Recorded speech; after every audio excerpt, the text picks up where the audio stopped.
স্বরচিত কবিতা nucleus বিভাজনের রাজনীতি। লিখেছি আমি সুবোধচন্দ্র সাহা, পরশুরাম ভিলা, লালবাগ, মুর্শিদাবাদ। 22/3/2024, 2:46 PM। মায়ের পেটে একাই ছিলাম, পৃথিবীর মুখ দেখেছি একাই।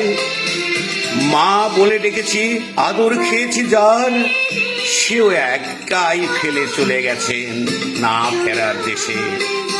যে বাবা দিন রাত শত অবহেলা সহে আমার খাওয়া পড়া ভালো থাকার জন্য খেয়ে না খেয়ে পরিশ্রম করে গেছেন, তিনিও চলে গেছেন আমার উপর রাগ করে নতুন একটা মায়ের সাথে। বারে বারে ছুটে এসেছেন আমাকে দেখতে,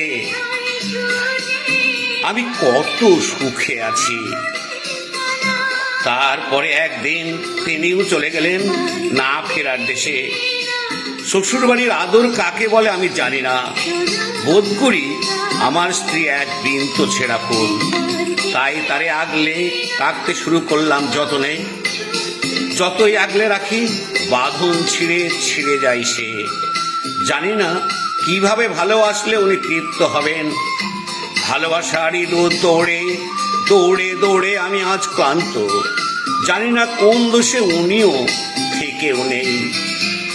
শুধু শূন্য এই বুক, এই মরুভূমি। একা এসেছি এই পৃথিবীতে, একাই চলে যাব।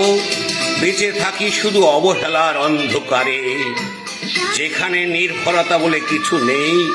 জীবন এসে শিক্ষা দিয়ে বলে গেছে যে নিজেকে নিজেই নির্ভরতা দিতে পারে না, তার বাঁচার অধিকার নেই এই পৃথিবীতে।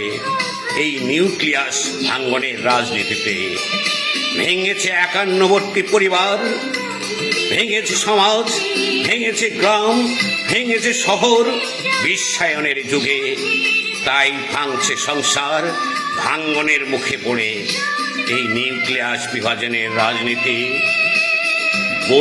বলছে বারে বারে, নিজেকে নিজেই যদি নির্ভরতা দিতে না পারো, চলে যাও একেবারে এই পৃথিবী ছেড়ে। নমস্কার।